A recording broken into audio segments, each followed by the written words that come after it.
అసలు కథ ఇంకా చాలా ఉంది. రాజీవ్ గాంధీ హత్య వ్యూహాన్ని అమలు చేసింది ఎల్టీటీఈ ఇంటెలిజెన్స్ విభాగానికి చెందిన శివరాజన్ బృందం.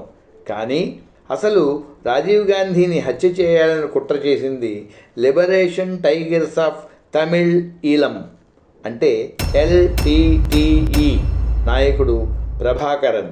ఈ విషయం ప్రపంచానికి అంతకీ అర్థమవుతోంది.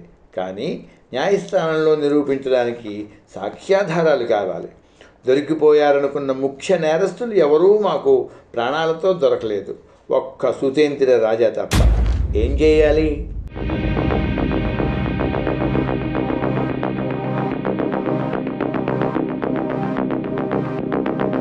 సుతేంద్ర రాజా అరెస్టుతో ఏడాది కాలంగా మిస్టరీగా మిగిలిపోయిన ఈపీఆర్ఎల్ఎఫ్ నాయకుడు పద్మనాభ హత్య కేసు ఒక్కసారిగా మబ్బులు విడిపోయింది. పద్మనాభ హత్య కేసులో తిరుచి సెంతన్ను ఒక నేరస్తుడిగా తమిళనాడు పోలీసులు ప్రకటించారు. కానీ రాజీవ్ గాంధీ హత్య కేసులో సెంతన్ని నేరస్తుడిగా మేము ఇంకా ప్రకటించలేదు. అతన్ని మేము ఎలాగైనా పట్టుకోవాలి. అతను దొరికితే అనేక కీలక సాక్ష్యాధారాలు మాకు లభిస్తాయి. అతనికి తెలుసున్న ద్రవిడ కజగం కార్యకర్త ద్వారా సెంతన్ని పట్టుకోవాలని, సెంతన్ని ఉపయోగించి శివరాజన్ని సజీవంగా పట్టుకోవాలని మొదట వ్యూహరచన చేశాం. కానీ ఈ లోపలే కోననకుంటే దుర్ఘటన జరిగిపోయింది.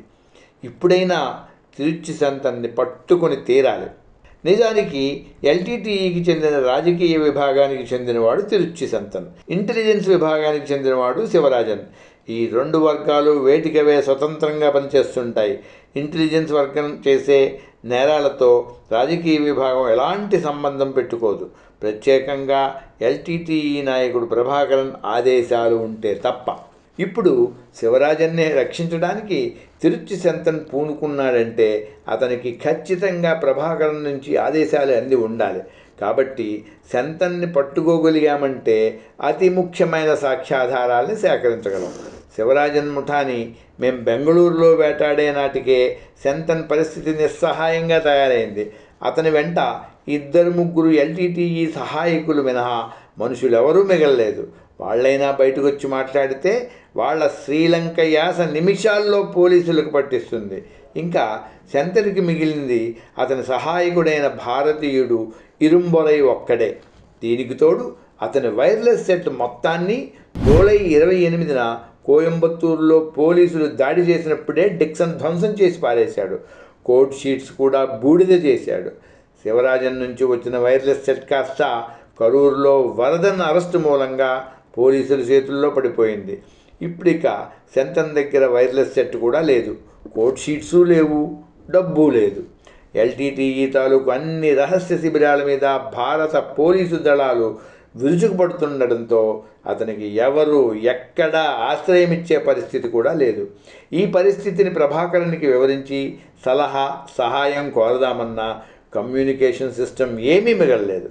అలా ఏ ఆధారము లేని నిస్సహాయ స్థితిలో ప్రభాకరన్ దగ్గరికి ఒక వార్తాహరుణ్ణి పంపించాలని సెంతన్ నిర్ణయించుకున్నాడు. అందుకు సెంతన్ ఎంచుకున్న వార్తాహరుడు ఇరుంబొరై. శివరాజన్ బృందం ప్రాణత్యాగంతో ఇక్కడ పరిస్థితులన్నీ మాకు ప్రతికూలంగా మారిపోయాయి. తమిళనాడులో మన ఎల్టీటీఈ కార్యకలాపాలు కొనసాగించాలంటే నాకు వీలైనంత వెంటనే ఒక వైర్లెస్ సెట్ని, ఆపరేటర్ని పంపించండి, డబ్బు చాలా అవసరం. ఇలా అన్ని వివరాలతో సెప్టెంబర్ 9న ఒక లెటర్ రాసి కవర్లో పెట్టి ఆ కవర్ని ఇరుంబొరైకి పంపించాడు. దానితో పాటు ఇరుంబొరైకి ఒక లెటర్ రాశాడు. అందులో పెద్దన్న సమక్షంలో ఎలా నడుచుకోవాలి, ఎలా మాట్లాడాలి, ఎలాంటివి మాట్లాడకూడదు వగైరా సూచనలన్నీ రాశాడు. ప్రభాకరన్కి సెంతన్ రాసిన లెటర్ కవర్ని జేబులో పెట్టుకుని అప్పటికే చికిత్స పూర్తి చేసుకున్న 8 మంది ఎల్టీటీఈ తీవ్రవాదులను వెంటబెట్టుకుని జాఫ్నా వెళ్లేందుకు తమిళనాడు తీరం చేరుకున్నాడు ఇరుంబొరై.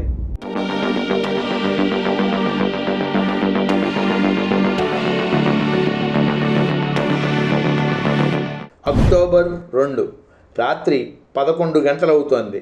తమిళనాడు తీరంలోని విలుంది తీర్థంలో ఇరుంబొరై బృందం ఎక్కిన మరపడవ జాఫ్నా దిశగా ప్రయాణం ప్రారంభించింది.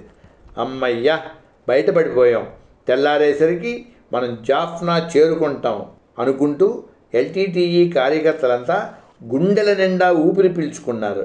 ఉల్లాసంగా వాళ్ళు స్వాతంత్ర పోరాట గీతాలు పాడుకుంటున్నారు. ఉత్సాహం కేరింతలతో సాగుతున్నారు.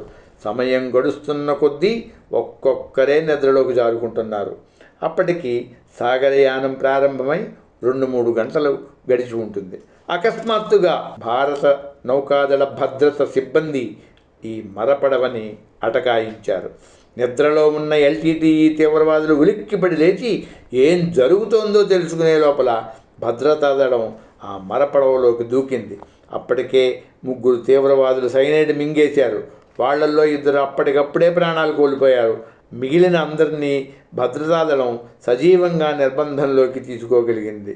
అలా నిర్బంధించిన వాళ్లల్లో ఇరుంబొరై ఒకడు.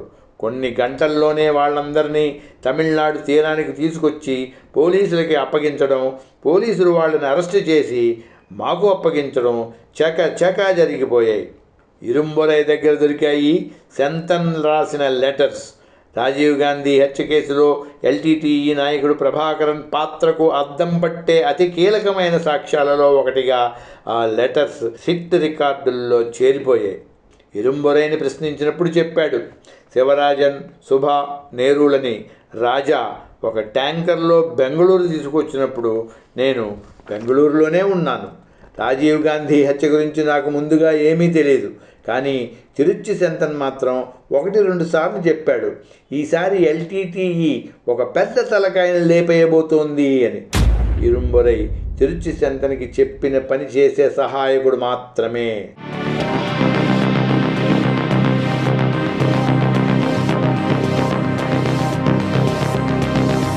జాఫ్నాలో తమిళ జాతీయ పునరుద్ధరణ దళం, తమిళ్ నేషనల్ రిట్రైవ్డ్ ట్రూప్స్ పేరుతో ఏర్పాటైన సంస్థ పూర్తిగా భారతీయ తమిళులే సభ్యులుగా పనిచేస్తోంది. జాఫ్నాలో తమిళులకు స్వతంత్ర ప్రతిపత్తి ఉండాలని వాదించే భారతీయ తమిళుల కోసం ఏర్పాటైంది టీఎన్ఆర్టీ. ఈ టీఎన్ఆర్టీ విభాగానికి నాయకుడు రవి. ఈ విభాగంలో చేరిన యువతీ యువకుల్ని కఠోరమైన తిరుగుబాటు పోరాటాలు, మెరుపు దాడులు, బుల్లెట్ యుద్ధాలు వగైరా ప్రక్రియల్లో సుశిక్షితులను చేస్తుంటుంది ఎల్టీటీఈ. అలా శిక్షణ పొందిన వాళ్లలో సుశీంద్రన్, శంకరమూర్తి, మోహన్ ప్రభృతులు ఉన్నారు. 1990 డిసెంబర్లో రవిని, అతనితో పాటు శివరాజన్, సుశీంద్రన్ మరికొంతమంది కార్యకర్తల్ని ఇండియాకు పంపించాడు ప్రభాకరన్. అలా వచ్చే ముందే రవికి ఎల్టీటీఈ ఇంటెలిజెన్స్ చీఫ్ పొట్టువమ్మన్ హెచ్చరిక చేశాడు, ఈసారి పద్మనాభ కంటే పెద్ద తిమింగలాన్ని మట్టుబెట్టడం మన లక్ష్యం. నువ్వు పూర్తిగా శివరాజన్ ఆదేశాల ప్రకారం నడుచుకుంటూ ఉండు అని. రవి చేయాల్సిన పనులు ప్రధానంగా తమిళనాడు అంతటా టీఎన్ఆర్టీ యూనిట్లని ఏర్పాటు చేయడం. అందుకు అవసరమైన నిధులు శివరాజన్ సమకూరుస్తాడు. అలాగే తమిళనాడు తీరంలో ఎక్కడెక్కడ ఎల్టీటీఈ మరపడవలు రహస్యంగా వచ్చి వెళ్ళడానికి అనువుగా ఉన్నాయో గుర్తించడం. శివరాజన్కి పంపిన వైర్లెస్ సందేశాలలో కూడా పొట్టువమ్మన్ రవిని, అతని దళ సభ్యుల్ని జాగ్రత్తగా కాపాడుతూ ఉండండి అని హెచ్చరించాడు. వైర్లెస్ ఆపరేషన్లలో, అధునాతన మారణాయుధాలు, పేలుడు పదార్థాల ప్రయోగాలలో జాఫ్నాలో శిక్షణ పొందిన సుకుమార్, తిరునావక్కరసులు 1991 మార్చిలో జాఫ్నా నుంచి ఇండియాకి తిరిగి వచ్చారు. తమిళనాడులో టీఎన్ఆర్టీ శిబిరాలు ఏర్పాటు చేయడం కోసం రవికి శివరాజన్ 10 లక్షల రూపాయలు ఇచ్చాడు. రవి ఉత్సాహంగా కన్నియూరులో ఎల్టీటీఈ సానుభూతిపరుడి ఇల్లు అద్దెకు సంపాదించి అక్కడ వైర్లెస్ సెట్ ఏర్పాటు చేసుకున్నాడు. అతని దళంలోని మిగతా సభ్యులంతా అక్కడే కలుస్తుండేవారు. రాజీవ్ గాంధీ హత్య జరిగాక రవికి అప్పగించిన ముఖ్యమైన పని తాము జాఫ్నా పారిపోవడానికి సురక్షితమైన తీర ప్రాంతాన్ని వెతికి ఉంచడం. జూన్, జూలై మాసాల్లో నేరస్తుల కోసం సిట్ దళాల గాలింపు ముమ్మరమైనప్పుడు కాంతన్ తన సహాయకుడు రమణంతో కలిసి తమ వైర్లెస్ శిబిరాన్ని వడపడనికి తరలించాడు. శాంతంతో పాటు రవి చివరిసారిగా శివరాజన్ని జూన్ 2వ వారంలో కొట్టివాక్కంలో కలిశాడు. ఆ తర్వాత మళ్ళా వాళ్ళకి శివరాజన్ ఆచూకీ తెలియకుండా పోయింది. కారణం పొట్టువమ్మన్న ఆదేశాలే. శివరాజన్ ఎలా తప్పించుకుని జాఫ్నా చేరేది రవికి, కాంతనికి చెప్పనక్కర్లేదని, తిరుచి సెంతన్ అన్ని ఏర్పాట్లు చేస్తాడని పొట్టుబొమ్మన్ ఆదేశాలు. విషయం అంతా కాంతనికి అర్థమైపోయింది. పొట్టుబొమ్మన్ ఎంతసేపు శివరాజన్ని కాపాడుకోవాలని మాత్రమే చూస్తున్నాడని బెంగపడిపోయాడు. దీనికి తోడు జూలై 3వ వారంలో కాంతన్, డిక్సన్లు రాజీవ్ గాంధీ హత్య కేసులో నిందితులు. వీళ్ల ఆచూకీ తెలిస్తే వెంటనే మాకు తెలియజేయండి అంటూ సిట్ చేసిన పత్రికా ప్రకటన కాంతన్ని ఇంకా భయపెట్టేసింది. ఆ మధ్యలో పత్రికలలో సిట్టు దాడుల వార్తలు చదివిన కన్నియూరు శిబిరం యజమాని తన ఇంట్లోంచి వైర్లెస్ ఆపరేషన్లు చేయకూడదంటూ రవిని అభ్యంతర పెట్టాడు. గత్యంతరం లేక రవి దిండిగల్లో ఇంకో ఇంటికి తన శిబిరం మార్చేశాడు. అక్కడి నుంచి పొట్టుబొమ్మన్తో మాట్లాడుతున్నప్పుడే బెంగళూరు కోననకుంటెలో సిట్టు దాడిలో శివరాజన్ ఆత్మహత్య చేసుకున్నాడు. దీంతో పొట్టుబొమ్మన్ ఒక అత్యవసర పరిస్థితిని గమనించి శివరాజన్ మరణించిన వారం రోజులకి రవి, శంతన్, రమణన్లు జాఫ్నా చేరుకోవడం కోసం ఆగస్టు 27న ఒక బోటుని పంపించాడు. ఆ బోటులో రహస్యంగా జాఫ్నా చేరుకున్నాక రవి ఇండియాలో, ముఖ్యంగా తమిళనాడులో పరిస్థితి అంతా పొట్టుబొమ్మన్కి వివరించాడు. శివరాజన్ మరణంతో దెబ్బతిన్న తమిళ పులులు పగ, కసి పెంచుకున్నాయి. దీంతో ఎల్టీటీఈ మరింత రెచ్చిపోయి ఈసారి తమిళనాడు అంతా అల్లకల్లోలం చేసేసేయాలని నిర్ణయించుకున్నాయి. అదే లక్ష్యంతో రవికి పొట్టుబొమ్మన్ కొత్త దిశానిర్దేశం చేశాడు.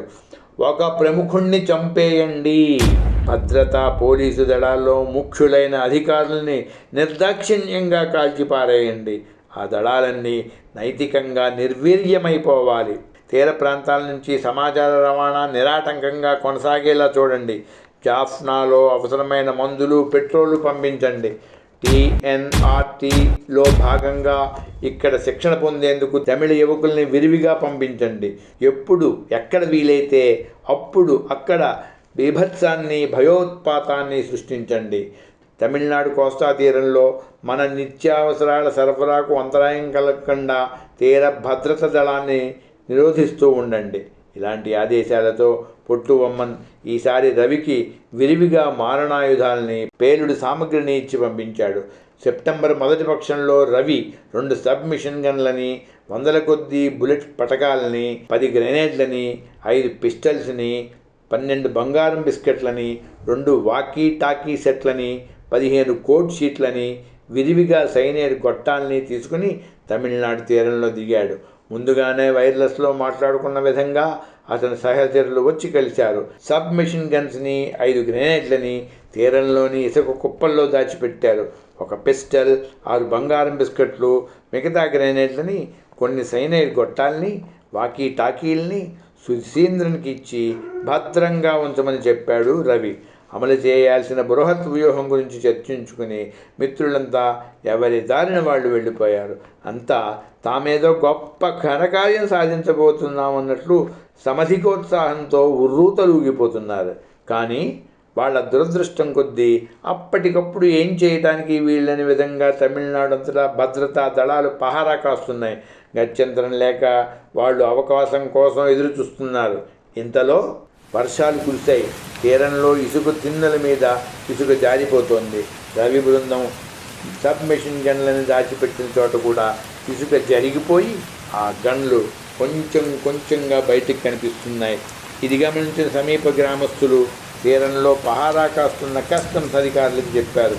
ఇంచుమించు ఇదే సమయంలో దిండిగల్లో రవి దళ సభ్యులు నడుపుతున్న వైర్లెస్ సెట్ తాలూకు సిగ్నల్స్ మూలంగా ఇరుగు పొరుగు ఇళ్లలో, టెలివిజన్ సెట్లలో ప్రసారం గందరగోళంగా తయారైంది. ఇరుగు పొరుగు వాళ్ళ నుంచి పోలీసులకు ఫిర్యాదు. వెంటనే పోలీసుల రంగప్రవేశం. గాలించి వైర్లెస్ సెట్ ఉన్న శిబిరం గుర్తింపు, శిబిరం మీద పోలీసుల దాడిలో వైర్లెస్తో సహా కొందరు కుర్రాళ్ల అరెస్టు. వాళ్ళిచ్చిన ఆచూకీతో సుశీంద్రన్, రవి, ఇతర కుర్రాళ్ళు పోలీసుల దాడుల్లో అరెస్టులు అన్నీ చకా జరిగిపోయాయి. శరవేగంతో రవి దళంలో సభ్యులందరినీ పోలీసులు నిర్బంధించారు. వాడు జాఫ్నా నుంచి తీసుకొచ్చిన మారణాయుధాలన్నీ స్వాధీనం చేసుకున్నారు. ఫినిష్! తమిళనాడు రాష్ట్రాన్ని అల్లకల్లోలం చేయాలన్న ప్రభాకరన్, పొట్టుబొమ్మన్ల వ్యూహం అమలు కాకుండానే తుడిచిపెట్టుకుపోయింది. అన్నిటికన్నా విచిత్రం ఏమిటంటే, మేం చేసిన ప్రతి దాడిలోనూ ఎల్టీటీఈ తీవ్రవాదులు మమ్మల్ని చూసిన మరుక్షణం సైనైడ్ గొట్టాలు మింగేందుకు ప్రయత్నించారు. ఈ దాడుల్లో మాత్రం తమిళ జాతీయ పునరుద్ధరణ దళం, భారతీయ తమిళ యువకులు ఏ ఒక్కరూ సైనైడ్ గొట్టాలు మింగలేదు. ఆ తర్వాత మా విచారణలో వెల్లడైంది. మే చివరి వారంలో పొల్లాచ్చిలో సుశీంద్రన్ స్నేహితుడి ఇంట్లో శుభని దాచిపెట్టడంలో రవి, సుశీంద్రన్ పాత్రధారులు. అక్కడే ఆ మిత్రుడు శుభకి హెచ్ఎంటీ వాచీని బహుకరించడం, బదులుగా శుభ తన వాచీని ఆ మిత్రుడికి ఇవ్వటం జరిగింది.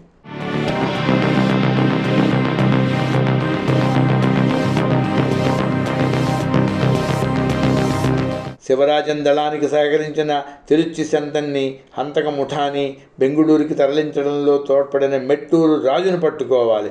ముందుగా ట్యాంకర్ని స్వాధీనపరుచుకోవాలి. అదొక సాక్ష్యం. దాన్నెవరూ ధ్వంసం చేయకముందే స్వాధీనం చేసుకోవాలి. ఒకవేళ మెట్టూరులో 4 మారుతి జిప్సీలు కొనిపెట్టిన ధనశేఖరనే రాజు కూడానా? అక్టోబర్ 9న మా వేట దళం మెట్టూరులో ధనశేఖరన్ ఇంటిని సోదా చేసింది. ఆ ఇంట్లో అతను కొన్న ట్రక్కుల తాలూకు రికార్డులు, అతని ఫోటోలు స్వాధీనపరుచుకుంది. ఆ సమయంలో ధనశేఖరన్ ఊళ్ళో లేడు. మెట్టూరు నుంచి వచ్చేటప్పుడు మా వేటదళం దారిలో ఉన్న పూనమల్లి సబ్ జైలుకు వెళ్ళి అక్కడ రిమాండ్లో ఉన్న మా నిందితులు విక్కీ, రంగన్నలను కలిసి ధనశేఖరన్ ఫోటో చూపించి ఎవరో తెలుసా అని అడిగింది. ఆ ఫోటో చూస్తూనే వాళ్ళు రాజు రాజు అనేశారు. అర్థమైపోయింది, ధనశేఖరనే రాజు, రాజే ధనశేఖరన్. ఆ రాజే ఖాళీ ట్యాంకర్లో శివరాజన్, శుభ, నేరులను చెన్నై నుంచి బెంగళూరుకి తరలించాడు.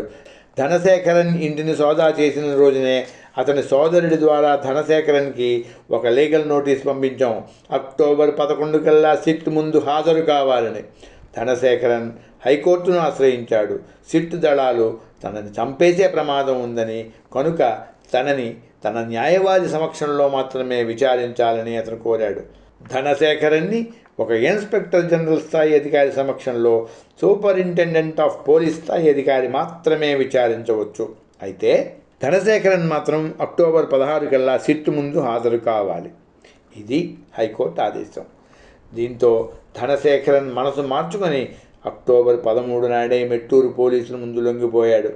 అతన్ని కూడా ఒక ముద్దాయిగా అరెస్టు చేశాం. ట్యాంకర్ని స్వాధీనం చేసుకున్నాం. విచారణలో ధనశేఖరన్ మా ప్రశ్నలన్నిటికీ జవాబు చెప్పాడు. 4 మారుతి జిప్సీలను నేను ఒకేసారి కొన్న మాట నిజం. అవన్నీ ఎల్టీటీఈ అవసరాల కోసమే కొన్నాను. శివరాజన్, శుభ, నేరులను ఖాళీ ట్యాంకర్లో బెంగళూరుకి నేనే చేర్చాను. శివరాజన్ని కాపాడాలని ప్రభాకరన్ చెప్పాడని నాకు తిరుచి సెంతన్ చెప్పాడు. ఓ నెల రోజుల తర్వాత మళ్ళీ బెంగళూరులో శివరాజన్ని కలిశాను. అతనితో కలిసి భోంచేశాను. అతను మాటల్లో చెప్పాడు, రాజీవ్ గాంధీని చంపడం అన్నది పెద్దన్న ప్రభాకరన్ ఆదేశాల మేరకే జరిగింది. ఇప్పుడిక దొరకాల్సింది కీలక సూత్రధారి తిరుచి సెంతన్.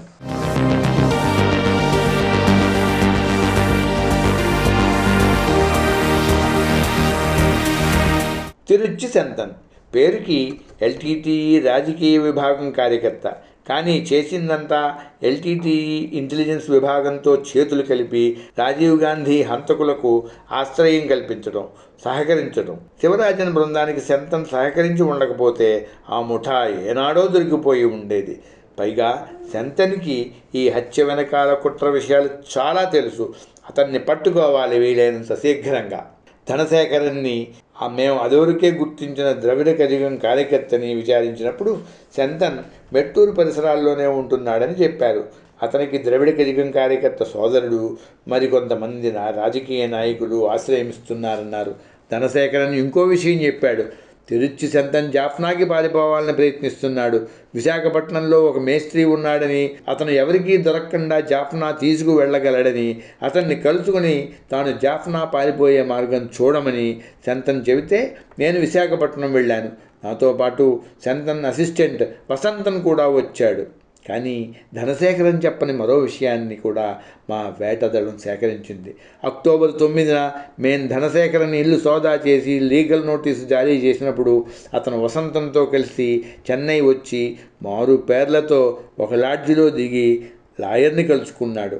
వసంతన్ అలా ధనసేకరణకి సహాయపడాలని వెళ్ళడానికి ప్రోద్బలం తిరుచి సెంతన్.